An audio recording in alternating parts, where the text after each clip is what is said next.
Hello YouTube family, welcome to my channel Sindhu Bhargava's world. ఈరోజు మన ఛానల్లో రాయలసీమ స్టైల్లో దొండకాయ ఉల్లికారం ఎలా తయారు చేసుకోవాలో చూపించబోతున్నాను. సో దొండకాయ ఉల్లికారం అనేది ఇలా ఒక్కసారి ట్రై చేయండి. దొండకాయ అంటే ఇష్టపడని వాళ్ళు కూడా మళ్ళీ ట్రై చేయాలనేంత టేస్టీగా ఉంటుంది.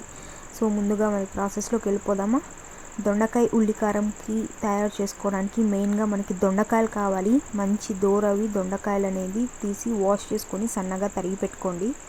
సో ముందుగా స్టవ్ వెలిగించి ప్యాన్ పెట్టి ప్యాన్ వేడెక్కాక ఒక 4 టేబుల్ స్పూన్ ఆయిల్ అనేది యాడ్ చేసుకోండి.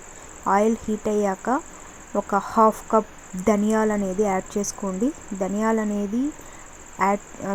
యాడ్ చేసుకొని లైట్ గోల్డెన్ కలర్ వచ్చేలాగా ఫ్రై చేసుకోండి. అలానే ఒక 2 టేబుల్ స్పూన్ జీలకర్ర యాడ్ చేసుకోండి అండ్ హాఫ్ టేబుల్ స్పూన్ మెంతులు అనేది యాడ్ చేసుకొని ఈ మూడు వచ్చేసి లైట్ గోల్డెన్ కలర్లో వచ్చేలాగా బాగా ఫ్రై చేసుకోండి. మరి ఎక్కువ మార్చుకోకండి, మాడకూడదు దినుసులు అనేది. సో కలర్ ఇలా చేంజ్ అయిందా, లైట్ గోల్డెన్ కలర్ వచ్చిన తర్వాత ఎండుమిర్చి అనేది యాడ్ చేసుకోండి దాంతోనే.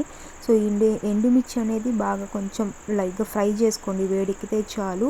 కారం ఎక్కువ తినే వాళ్ళు ఎవరైనా ఉంటే ఒక 15-16 అలా యాడ్ చేసుకోండి. నేను ఒక 12 యాడ్ చేస్తున్నాను స్పైసీకి. ఇది ఎక్కువ స్పైస్ వస్తుంది కాబట్టి స్పైస్ తగ్గట్టు యాడ్ చేసుకోండి. అలానే ఎండుమిర్చి అనేది ఫ్రై అయిన తర్వాత లాస్ట్లో మీ దగ్గర తెల్ల నువ్వులు ఉంటే 1 కప్ తెల్ల నువ్వులు అనేది యాడ్ చేసుకుని లైట్ హీట్ తగిలించి తీసి పక్కన పెట్టుకోండి. సో ఇవి వేయించుకున్నవన్నీ చల్లారేయడానికి ఒక ప్లేట్లో పక్కన తీసి పెట్టుకోండి. అలానే అదే ప్యాన్లో అగైన్ ఆయిల్ యాడ్ చేసుకొని ఒక ఉల్లిగడ్డ అండ్ హాఫ్ లెమన్ సైజ్ చింతపండు అనేది యాడ్ చేసుకొని లైట్ బ్రౌన్ కలర్లో వచ్చేలాగా ఫ్రై చేసుకోండి. అంటే ఈ ఉల్లిపాయ అనేది కొంచెం పచ్చి స్మెల్ పోయేలాగా బాగా లైట్ కలర్లో వచ్చేలాగా యాడ్ చేసుకోండి. చూడండి, ఈ ఉల్లిపాయ అండ్ చింతపండు అనేది వేగింది. దీన్ని కూడా తీసి మనము పక్కన పెట్టుకుందాం చల్లారడానికి.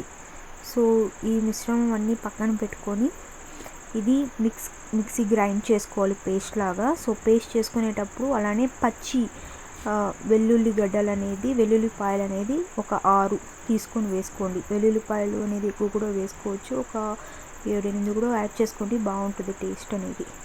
సో ఇప్పుడు అది చల్లారేదాకా మనము సైడ్లో పెట్టుకొని ఇప్పుడు అగైన్ అదే ప్యాన్లో ఆయిల్ అనేది యాడ్ చేసుకోండి. ఒక 4 టేబుల్ స్పూన్ ఆయిల్ యాడ్ చేసుకొని వేడెక్కాక సో ముందుగానే నేను వాష్ చేసుకుని దొండకాయలు ఇలా సన్నగా కడిగి పెట్టుకున్నాను.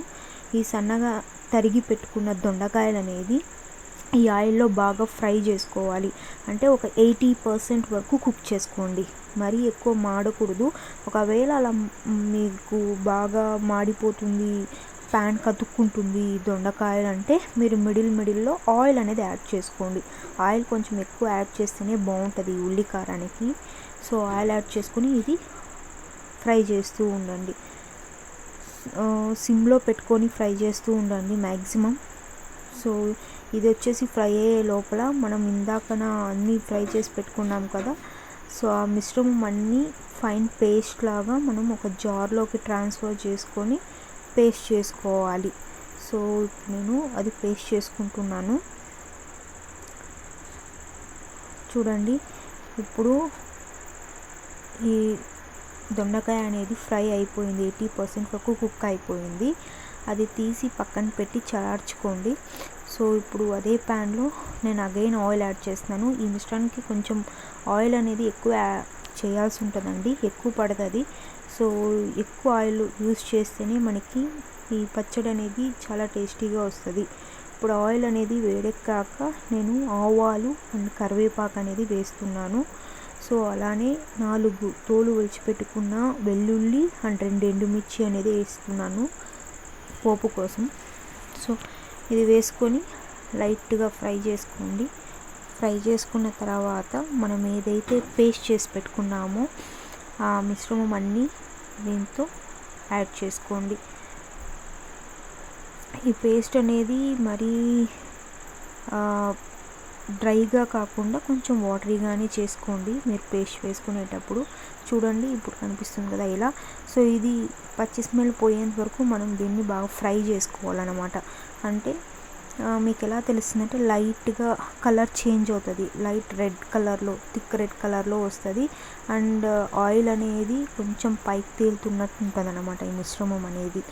సో బాగా కొంచెం హై ఫ్లేమ్ పెట్టుకొని స్టవ్ మీరు బాగా ఫ్రై చేసుకోండి. సో ఇది పచ్చి స్మెల్ పోయింది. ఇప్పుడు చూడండి కలర్ కూడా చేంజ్ అయింది, ఫ్రై అనేది ఆయిల్ అంతా కూడా పైన తేలుతుంది. ఈ స్టేజ్లో ఉండేటప్పుడు మనం ఆల్రెడీ 80% ఫ్రై చేసి పెట్టుకున్న దొండకాయ ఉంది కదా, ఆ దొండకాయని దీంతో యాడ్ చేసుకొని ఆ మిశ్రమం అంతా అంటే ఆ మసాలాను మొత్తం కాయకి బాగా పట్టేలాగా బాగా మిక్స్ చేసుకోండి. మిక్స్ చేసుకొని ఈ స్టేజ్లో ఉండేటప్పుడే సాల్ట్ అనేది యాడ్ చేసుకోండి. నేను కల్లుప్పు వేస్తున్నాను, సో మీ దగ్గర నార్మల్ సాల్ట్ ఉన్నా కూడా వేసుకోవచ్చు. సాల్ట్ వేసుకోండి. అండ్ ఇందాక నేను పేస్ట్ చేసుకున్నాను కదా, అదే మిక్సీ జార్లో నాకు కొంచెం పేస్ట్ మిగిలింది, దాంతోకే వాటర్ యాడ్ చేసుకున్నా. వాటర్ అనేది క్వాంటిటీ మీ చిక్కదనం తగ్గట్టు మీరు పోసుకోవచ్చు. సో ఇప్పుడు 100% కుక్ అయిపోవాలి అంటే బాగా వాటర్ మనం ఎంతైతే వేసుకున్నామో, మీకు వాటరీగా కావాలి కొంచెం అంటే లాస్ట్ స్టేజ్లో అలానే స్టవ్ ఆఫ్ చేసుకోండి. నాకు చూడండి వాటర్ అంతా ఇంగిపోయి ఇప్పుడు ఆయిల్ అనేది పైకి తేలుతుంది, అంటే ఈ స్టేజ్లో ఉంది అంటే నాకు 100% కుక్ అయిపోయింది. సో ఇప్పుడు మన దొండకాయ ఉల్లికారం అనేది రెడీ అయిపోయింది. ఇది వచ్చేసి వేడి వేడి అన్నంలోకి ఒక గీ వేసుకొని మంచిగా సర్వ్ చేసుకొని తిన్నారు అంటే యమ్మీ టేస్టీ దొండకాయ ఉల్లికారం అనేది రెడీ అయిపోతుంది. సో ఇలా ఒక్కసారి ట్రై చేసి చూడండి. సో చాలా ఈజీ మెథడ్లో టేస్టీగా ఉంటుంది, చాలా హెల్దీ కూడా ఈ దొండకాయ అనేది. సో చూడండి కాయ అనేది ఎంత జ్యూసీగా ఉందో, చాలా సూపర్గా ఉందండి. సో మీకు ఈ వీడియో నచ్చినట్లయితే లైక్ చేయండి, షేర్ చేయండి, కమెంట్ చేయండి.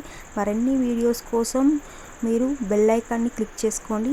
నేను ఏదైనా వీడియోస్ పోస్ట్ చేస్తే నోటిఫికేషన్స్ అనేది మీకు వచ్చేస్తుంది. అలానే నా ఛానల్ ఎవరైనా కొత్తగా చూస్తున్నారు అంటే ప్లీజ్ సబ్స్క్రైబ్ చేసుకోండి. Thank you.